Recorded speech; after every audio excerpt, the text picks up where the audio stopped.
this beautiful evening. I came across the mountain, and the weather was great across the mountain.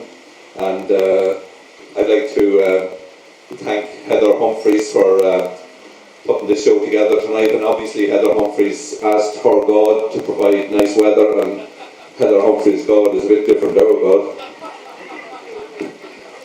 We're going to start off this evening with a bit of music, and these boys think they can start without some members of the band, which is not a great sign, but anyway, we'll see how it goes.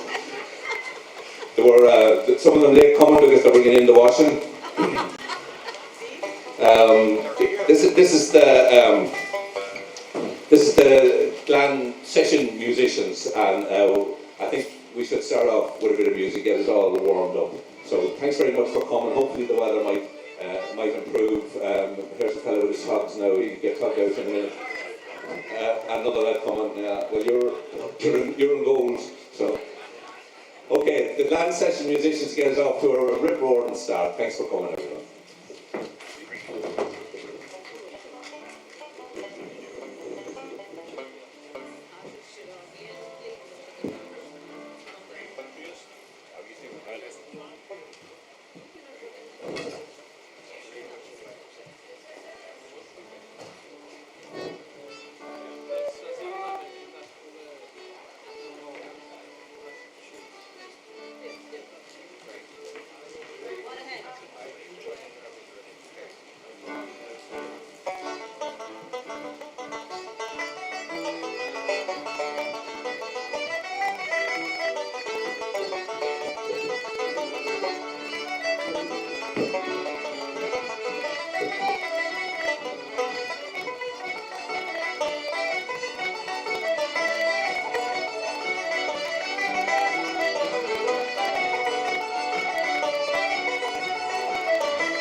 Johnny, set.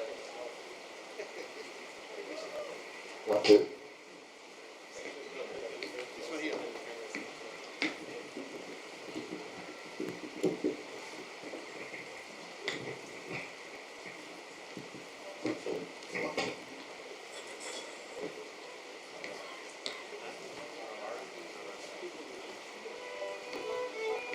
This time, ladies and gentlemen, I'm going to sing a little song made very popular by the great Peter Murray from County Clare. It's a little song called Connemara.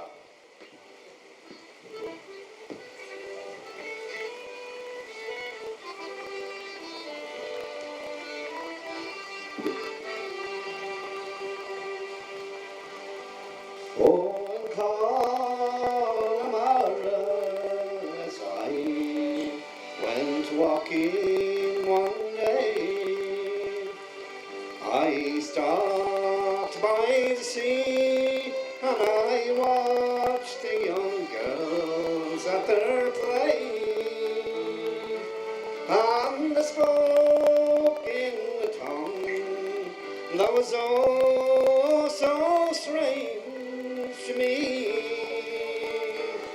for 'twas Gaelic they spoke as the laughed and played by the sea. Oh, but who's gonna hear them, and who's gonna tell them well done, and who will rejoice that Irish is our native tongue? So beware, little girls, you're the only white sheep in the fold, and the language of England may be yours before you grow old. We are told to forgive and forget the bad times that are gone. Most of Ireland is ours, and most Englishmen where they belong. But it's hard to forget when those pretty voices I hear sings the language of Ireland that's all so strange to my ears. Oh, and Connemara, as I went walking one day, I stopped by the sea and I watched the young girls at their play, and the spoken tongue that was oh so strange to me, for 'twas Gaelic they spoke as they laughed and played by the sea. Thank you very much. Yes.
This time, ladies and gentlemen, I'm going to finish off with a wee number from the great Dizzy O'Halloran from Inishboffin.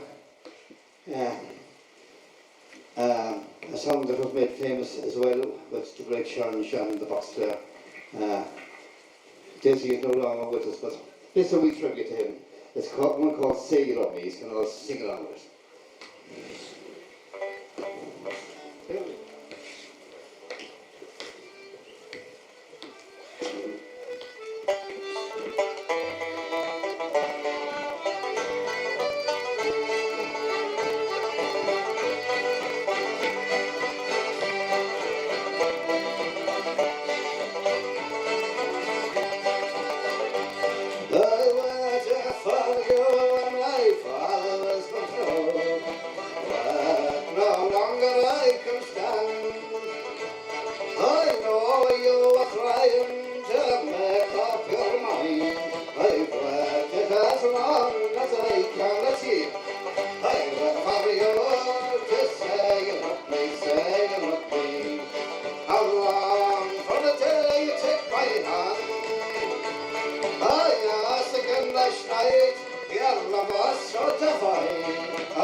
Thank you very much, Swedish Blacklion. Thank you.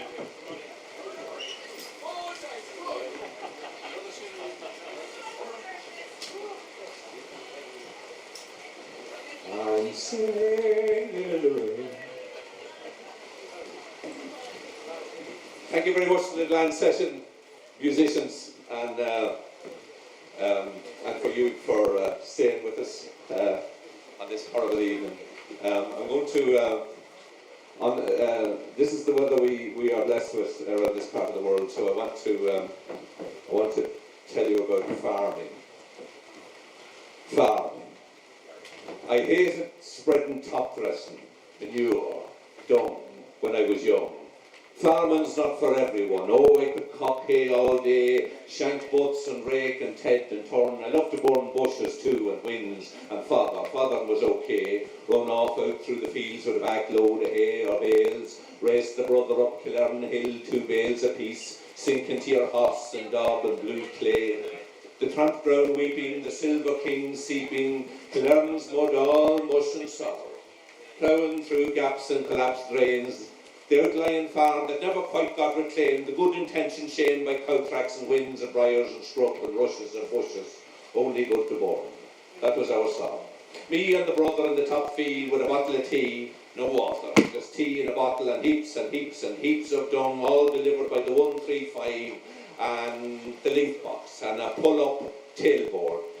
A homemade contraption before its time. The old fella, the inventor of labour-saving devices, except when it came to spreading dung. No, that was done by hand, because we had wet land, and spreading with the dung, spreading dung with the grape helps teenage boys grow. You can't reap if you don't sow, and although we never sowed, we kept spreading the manure. The Leitrim man's version of Mass. Not sure it was doing any good, but keep doing it all the same.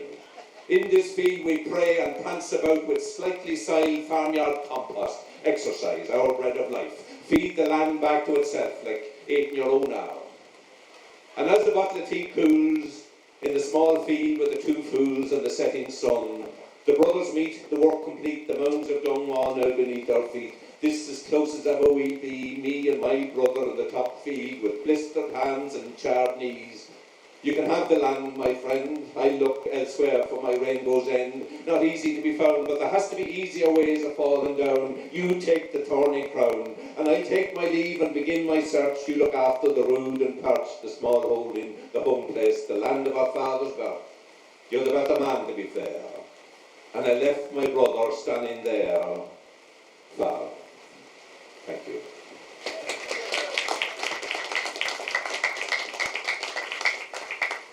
On the same topic, I wrote something there a few weeks ago because the harvest was over. In my time, you know, you just you had the hay and that was it. Now there's about 14 cups of silage, and coming down the mountain there was tractors in front of me and they were drawing slurry and then they were drawing hay, and it would be just handier if they turned the hay into slurry and it saved them bringing it to the shed at all. Anyway, this is called The Lull When All Was Done. After the hay was saved and the turf home, the tension around harvest time had evaporated and left us with an open invitation to come luxuriate in downtime. The harvest was always a burden on my father, not the toil itself, for he was 6'3" and handy, attributes that seldom slept together, but our father was tidy, thoughtful and tough, and the work was tackled with good edges, good ideas and lots of outdated machinery. What weighed upon him was his lack of timing and his ongoing feud with the Irish summer. A block of weather forecasted by incontinent weather forecasters who worked mainly for the RTE. He hadn't the confidence to call on his own instinct, the altitude of the swallows, the colour of the frogs, or even the shooting pain heading towards his hut. With the result, we found we never mowed on time. We were never in the bog before June, and we were always playing catch-up, ploughing through wet meadows with double wheels and raincoats, tedding and turning our way out of wet spells and dull grey skies. Otherwise, my father's timing was impeccable. He had a musical lilt that left him quick with a dry rub or a smart remark. He was always there with a trump card when we were playing 25. He could draw any story to its hilarious conclusion with consummate ease. And he was at his best when the harvest was done, his frustration laid to rest, wilting and fusting in the shed. If it was up to my father, the rest of the summer would be spent going to football matches, to Clonus or Breffni Park or Balnamore or Clune, a car full of sons and neighbours' sons and profound theories on life itself.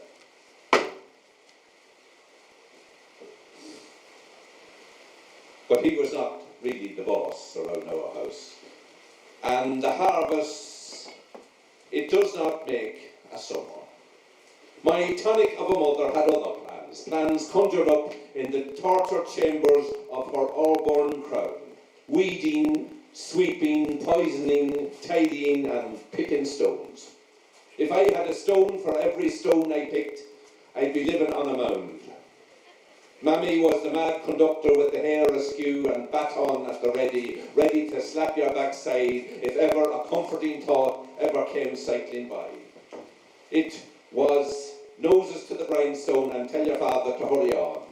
If the harvest was left to the master of the house, then the lull that came when all was done was filled with a lethal energy which way outweighed any hesitant tension that had gone before. She was a lamplighter of intent. And by the time the summer was over, we were glad to go back to school. And we hated school. Our education, a pure accident, brought about by persistent weeding, sweeping and picking stones. My mother is now 79 and still leading from the front, her version of events airbrushed and doused with a lick of sugar, so no one feels aggrieved. Truth is, she just didn't want us to be bored. Thank you. Right. Now, ladies and gentlemen, we're going to have a tune from Gary Corley and Michelle Gallagher. Put your hands together. Thank you.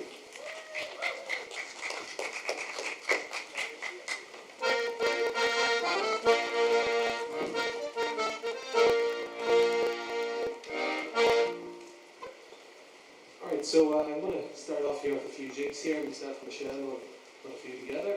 First is Currants for Cakes, Raisins for Everything. The second one is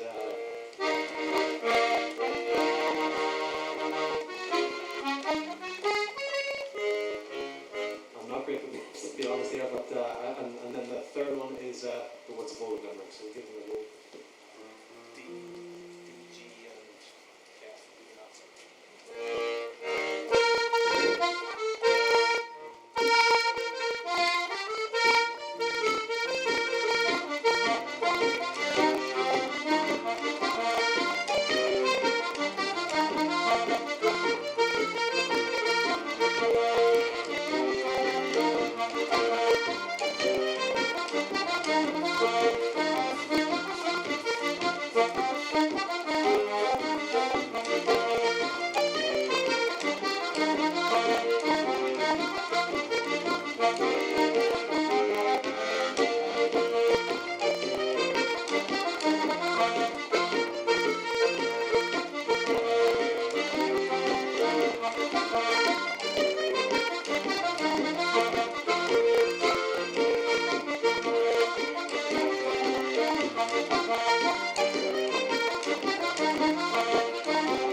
very chilly on the fingers up here. I think they turn on me.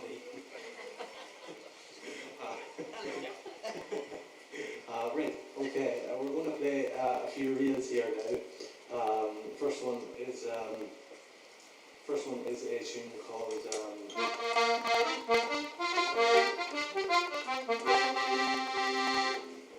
again, me and these names, they're not just going together today with me, but we're playing them anyway, that's the main thing, that's what we'd like to hear. D, G, and C.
haven't said nothing yet. And of course, I'd like to thank Luke and the rest of the committee that organised this for asking me to play here today. So let's play one more set before I go here. The first one's a hornpipe called the Playing with the Flank, this Carol tune, and then we'll do a few old favourites like Duke of Leinster, and you never know what else may happen. G, and D, Michelle.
there. Thank you very much to Gary and Michelle. Well done, and kept going even though someone left this in a bad way. We're going to turn our attention to dancing now. In case you didn't know, I started out life as a dancer in the heavyweight division. No, I wasn't. I wasn't great. My mother got myself. Myself and my brother used to take dancing lessons with a woman called Mrs. Coffey, and it was 5p a go once a week. And my mother got fed up paying the 5p, so she got myself and my brother out to dance, and she had to get the poker out. We weren't dancing the poker, we were dancing because she had the poker in her hand. And it's, as I said, it didn't work out that well. Now, but I am going to talk about my first dance, and that happened a long time ago, so it might resonate with some of the older members of the audience. There's none of us old here, we're just more mature than others. And there was, when I started out, it was kind of got the tail end of the whole dance, the dance halls, and there was a great character around our part of the world he was in his 60s, but he was still going to all the dances, and he had this great knack of he didn't take refusals. So when he asked a woman out to dance and she refused, he had no shame basically, and he would keep going until he eventually find a woman.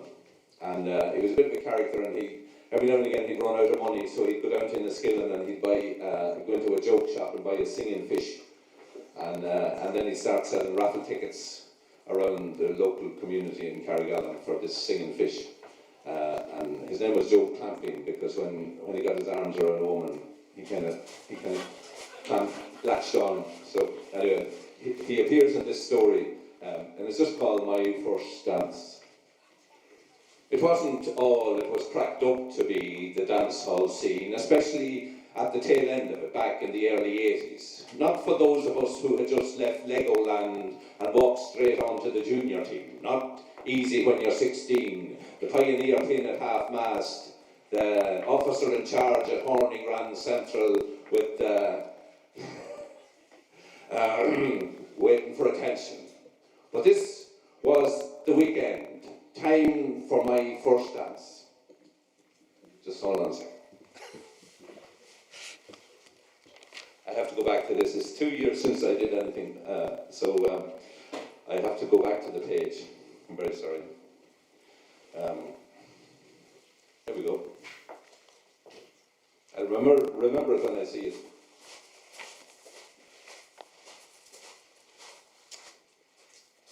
I'm glad it stopped raining.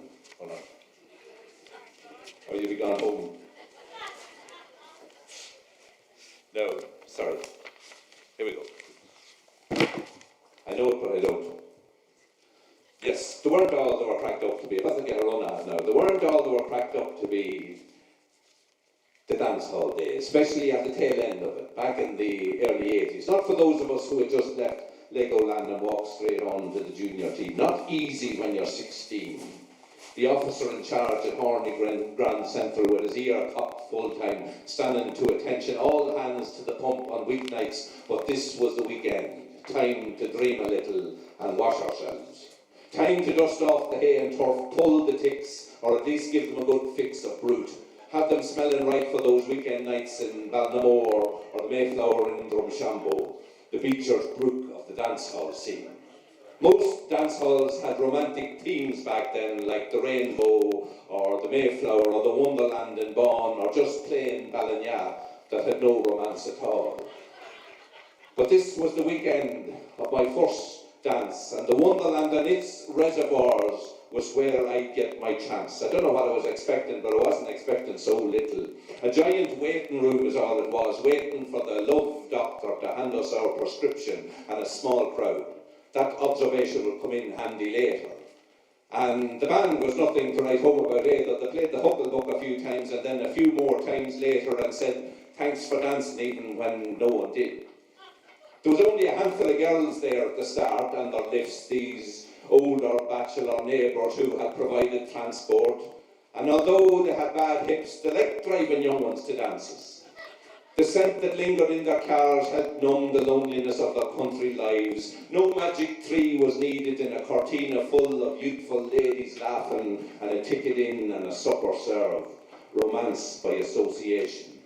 And the presentation of these girls was mainly down to the caretaker of the hall, who would put all the old church pews along the longest wall in case anyone wanted to sit. And this is where they sat, perched on the backs of pews, waiting for the queues of men to choose one of them to dance. Joe Clamping would choose them all if he got half a chance. Joe was 60 and loved to dance and sell raffle tickets for a singing fish. And he had this young one out on the floor who wasn't quite ready for his level of enthusiasm. Joe's up and let me at him style was being rebuked. I must remember that, I thought. Exuberance is wasted on the youth. At least the band thanked Joe for dancing. It was time for me to make my move. Maybe it's because it was my first time there, but I could feel everyone stare when she wouldn't dance. And maybe I didn't ask her right. I had said, would you like to dance? Okay, I said it under my breath, but so she must have known I wasn't asking for a loaf of bread. I rephrased the question and said it louder. I said, are you dancing? Her friend said, no, she's not, but I am. And she grabbed me by the hand. It was like asking for a loaf of bread and getting a pot of jam. She said, my name's Pamela. I haven't seen you before, but I couldn't answer because we were now out on the floor and I was no dancer. I said, there's a small crowd. She said, there is. I didn't know what to say after that. Oh, she said, they'll all come in when the pubs are closed. And I said, I suppose, but I don't suppose I knew what I suppose. I was 16 years old and couldn't concentrate with the battle of the bulge that was going on elsewhere. Luckily, Joe Clamping had found himself a new partner. He was pushing her out onto the floor as if her battery was flat and he was trying to start her. And the band said, let's change the tempo and slow it down, and I found myself looking around for some divine inspiration. And the conversation bubble just felt like lead, and Pamela moved closer and I went red. And before she hit the rocky castle, I said, would you like to buy a ticket for Joe Clamping's raffle? She said, is that what you have in your pocket? More blood ran to my head and to the raffle tickets. I said, it's very warm. She said, it is. And you're very red. I said, I think I might be coming down with a fever. She said, you should have stayed in bed. Luckily, Joe Clamping smiled because he had his one started. Thank you.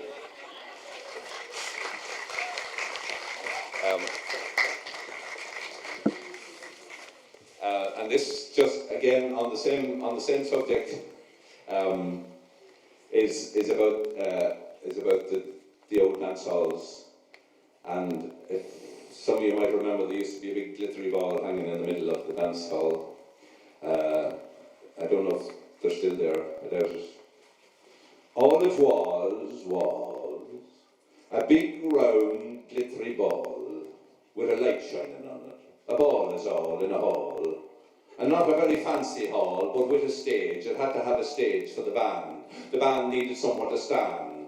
That's when there used to be a live band, before the discos came, long before the live bands came back again, like now, the Nathan Carters and these ones. No, I'm talking about the old days, and in the fancy halls, and the glittery balls, and the mineral bars for the minerals, and the snacks, the wafer ones, and the biscuit ones, a bit of a choice for the pernickety ones.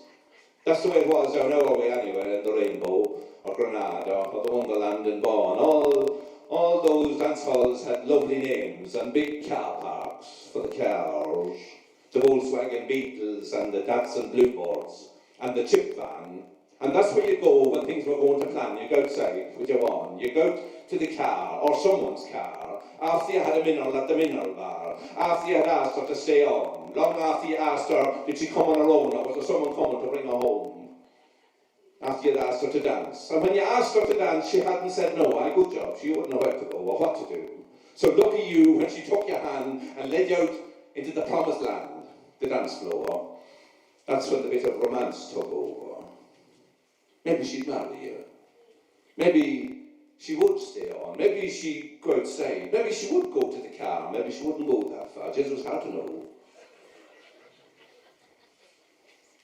all seemed so simple way back in the past, when we stood in the hall with the glittery ball, reflecting the light down on us all. Thank you very much. So now tonight we're going to have a couple of members of the McManus family, and we're going to have a little bit of proper dancing.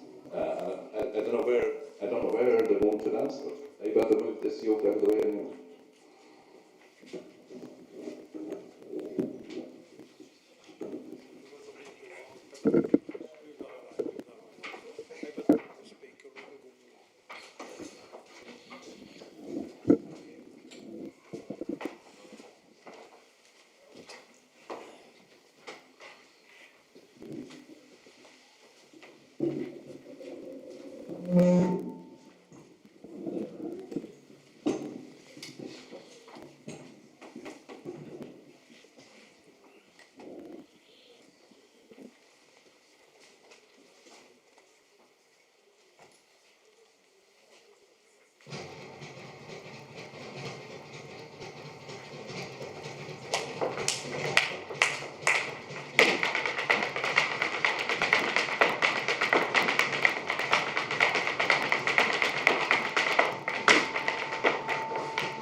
Luke, you turn that speaker in a bit, they can hear it.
Thank you very much to Kieran and Liam. What talent there is around this part of the world. Amazing. Well done, lads.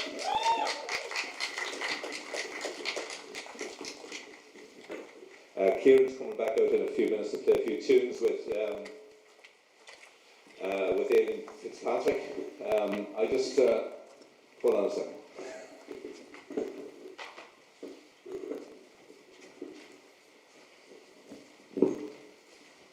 Bruce Springsteen would have somebody bringing on his microphone.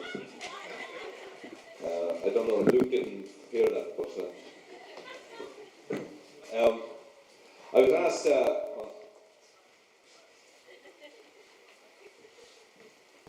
We're having, as you know or may not know, I'm from Leitrim, and we're having problems with numbers. We can't get enough people to go to mass, and we can't get enough people to go to school, and we can't get enough people to play football. And so we're in a bad way. And a couple of years ago, when Brexit hit, there was a lot of unrest in Ireland, but there was also a lot of unrest in England. So I thought it might be a good chance to try and persuade some of the English people to come over to Leitrim. So I wrote a letter and we put it in the. I was asked by Leitrim County Council to write a letter and we put it in one of the English papers. And I thought it needed to be phrased properly in order to it make any sense to them, because they're a bit slow. Bravo, Romeo, enter. Hear ye, all ye disgruntled citizens of the British mainland. In a nearby place at the foothills of Donegal, along the lake shores of West Cavan and Fermanagh, not far from the dry plains of Longford and Roscommon, in the bosom of the county Sligo and kissing the Atlantic Ocean, there is a secret hamlet that lies in wait.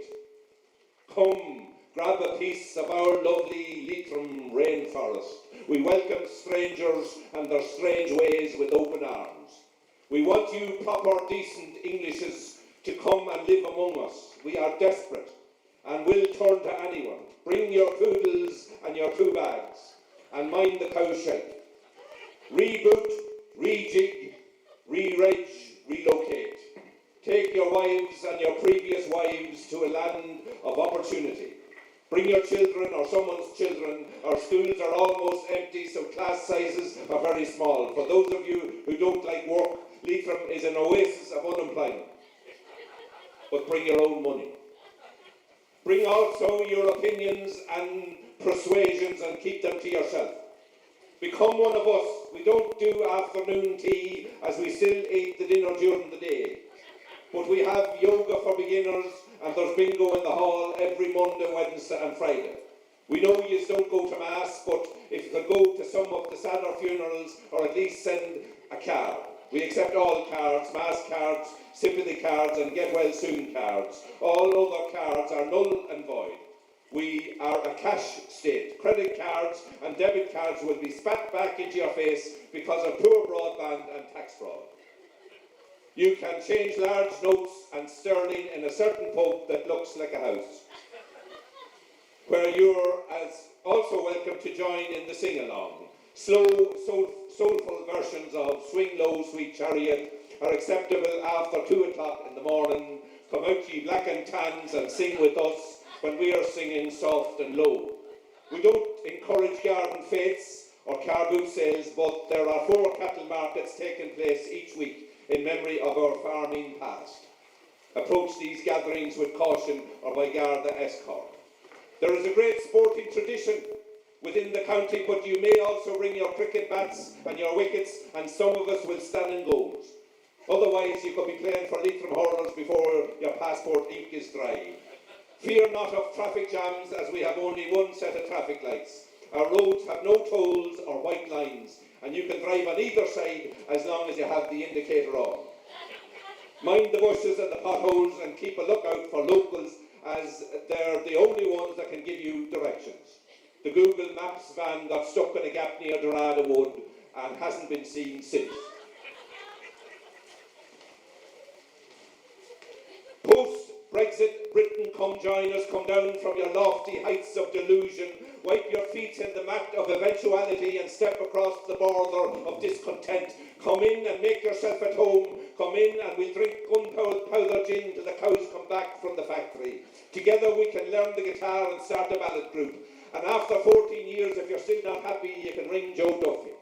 Post-Brexit England to hell or to Connacht, we lie in wait, as we've always done. We look out from the rushes of the sickest brute. Honk your horn as you come into Carrick-on-Shannon. Speak up, as our English isn't great. Bravo, Romeo, enter, you bastards. Thank you. Okay, we're going to... I hope there's no English people here, Anna. We're going to allow Kieran to sit down now this time. He doesn't have to do all that dancing, and himself and Aileen are going to give us a few tunes. You all right? Yeah, great stuff. Okay, thank you. Oh, they're on the way. Are you serious? Okay, right. But they're on their way. I'll look for something else to do here. So, oh yeah, I have. I don't know. Is there any romantic couples here? Well, no, you don't. I'll answer that. No, I don't see any. Don't see anyone that looks anyway romantic this evening. I was asked to write a poem about love a few years ago, and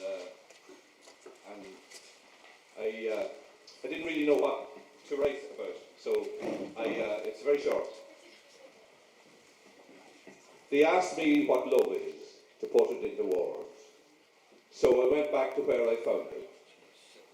My father and mother sitting at the kitchen table in summer. She was working in the clothing factory, he was busy on the farm, and she was going back to do overtime. And to save time, he'd peel her 2 potatoes and leave them to one side. This huge big man with fumbling hands, exposing his love with knife and thumb. And those of us who sat looking on recognised their bond. We never saw them kiss, we never saw them whisper, we never saw them hug or embrace. But every now and then he peeled her 2 potatoes and left them to one side, and she knew that they were hers. And somewhere inside, she smiled. Thank you.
start, the Cat's Meow and the Cliffs of Moher. We're going to continue with another set, the Jerry Beaver's Hat and the Burning Breaks.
We're going to finish off now just with a set of reels.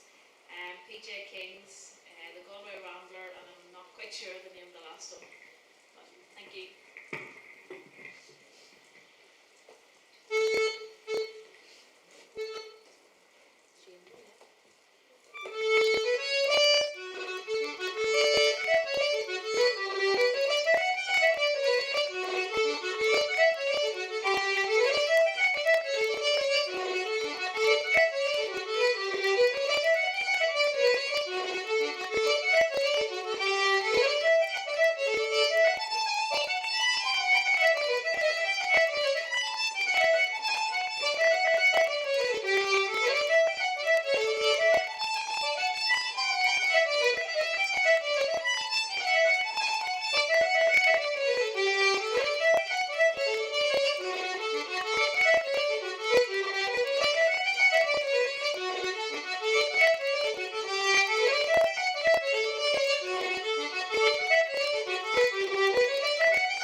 Thank you very much to Kieran and Aileen. Ladies and gentlemen, we are almost at the end of the evening. I think it would be a good time to put on your face masks on your head. Well, we have three rare dudes coming up just to finish out this out the session. But before we go, I'd like to thank everyone involved here this evening with the whole event, and Cavan County Council and the all the arts people, and Luke and Ina and everyone involved in tonight and this evening. I'm going to invite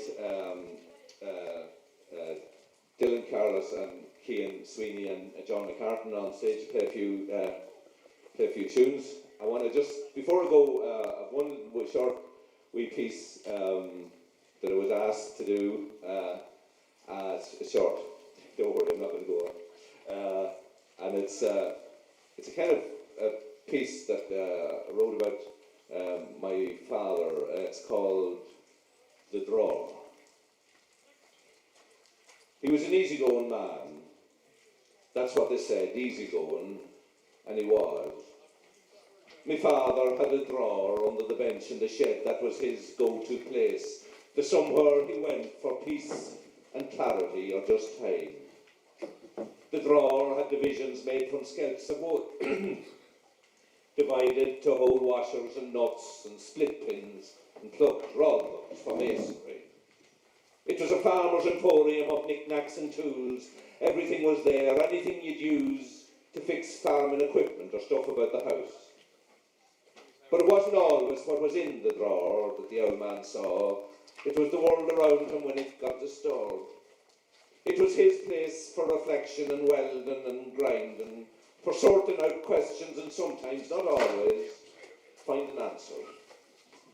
If we wouldn't do homework or crash the good car, if there was a row over football or someone let him down somehow, he'd go to the shed and he'd open the drawer and he'd start footling and figuring and scratching and banging. And after surmising, he'd put all away and he'd take a deep breath and he'd have the last say. Of course he did. He was the boss. He kept everything there, all the rivets and screws and a packet of lockets that never got used, and fuses. He had a compartment for fuses all to themselves, said they were safer there than above on the shelves, and they were. There was the good spanner, it was missing, though he still had the box, and he kept bulbs in it, and there was a whole section for locks. He had a load of keys, and he had keys for locks that were lost or broken, and good locks with no keys that no one could open. If he had a row with me mother, that's where he'd go, although it wasn't often they had a row. If there was an animal down or a friend of his died, you'd see him through the window, just standing inside by the bench at the drawer. As time went on, he went there a lot. He opened the drawer, and sometimes not. The divisions and compartments had started to crumble. Everything was there. It was just such a scramble to find what he wanted. But he still fixed things, or he thought he did. And sometimes he fixed things that were already fixed. Mostly he just put on his glasses, smart glasses, from the pouch on the shelf, and he tidied the bench and he tied bits of twine. And he fumbled through the drawer and said, "Oh my, all these things so precious," and he didn't know why. Such an easygoing man, or so they all said. Easygoing. He kept his world in a drawer, under the bench, in the shed. Thank you.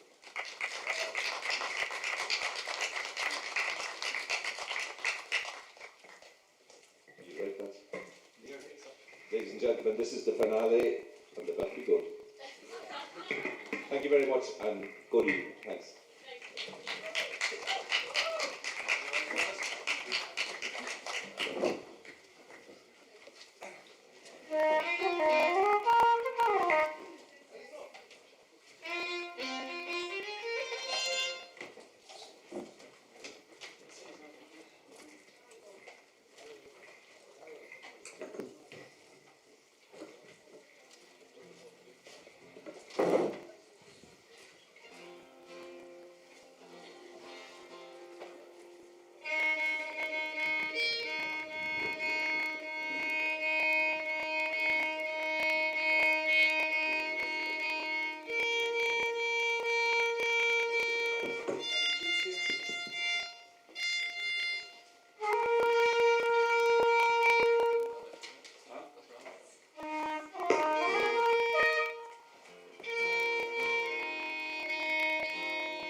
Depends on these weeks, we'll make it right. So we'd be ready to go in an hour or so. What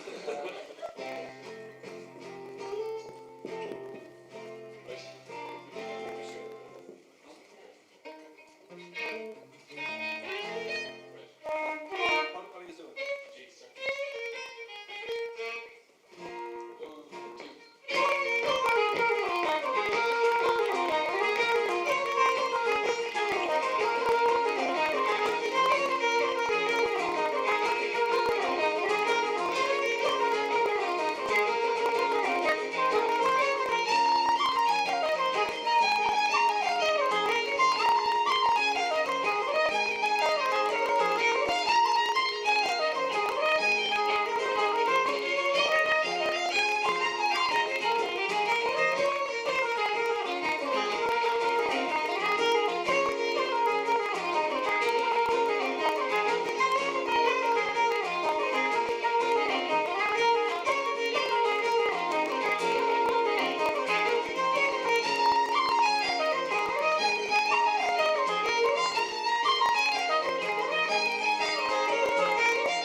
Thanks very much. There's a couple of jigs there to kick off the album. First one was Castle, the Green Fields of Woodward, and the last one was Newtown Bridge. Thanks very much for having us up. Great to be up in the start of the country having a tune. Great to be back out playing again post-COVID, and fair play to you all for tugging out this evening. It's hard going, but fair play for sticking it out. It's tough out leaving, but cheers for tugging out anyway. We're going to keep on with a couple of reels when this one gets started. I normally don't need them, I'm normally loud enough, I don't need them.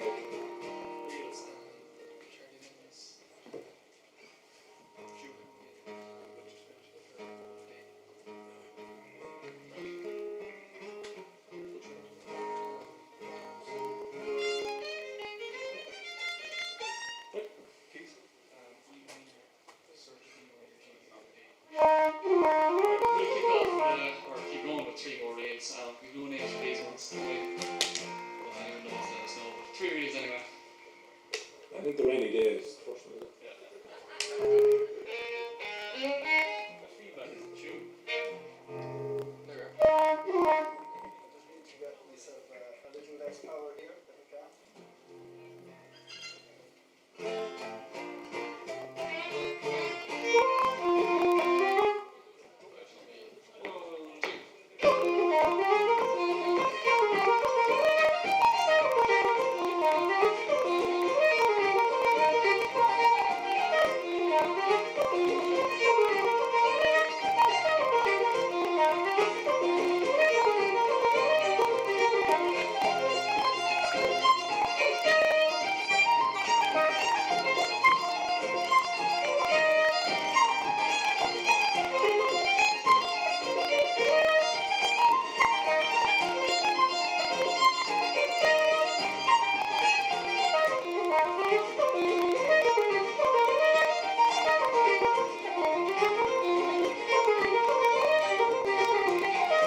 too wet, are you? Anytime I come up here when I'm going to lift turf, it's always slashing me. But it's the best turf in the country up here, I'll put that, but He was the only one to ever bring home turf in a bottle. yeah. Right.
That was a set of gigs finished off with a good Cavan tune called the Blacklion. We're going to finish off our sets with a set of reels. Play a set of 4 reels, including one of which is Palmer's Gate. And waiting in the wings somewhere is mighty box player Gary Curley. He's doing a few press ups, getting ready to come on stage. So after this, Gary will have you up if you're around somewhere. Anyway, 4 reels.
Big welcome and a round of applause for Mr. Gary Hurley.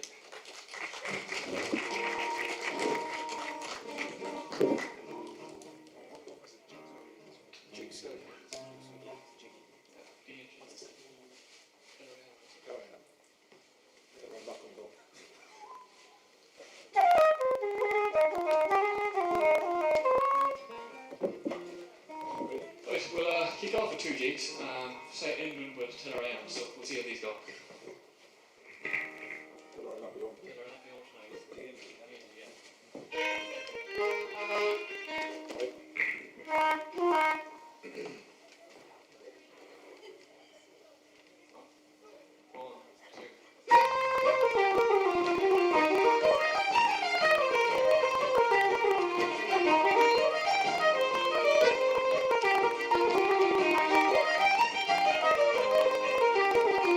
Thank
a set of reads here, the four of us.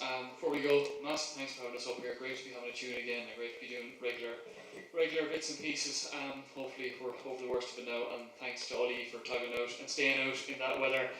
It's just beginning to clear off as the gig ends, but sure. Anyway, massive thanks for being here, and a round of applause for yourselves for sticking it out. So, couple of reads to finish.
You were very good, Seamus. How are we?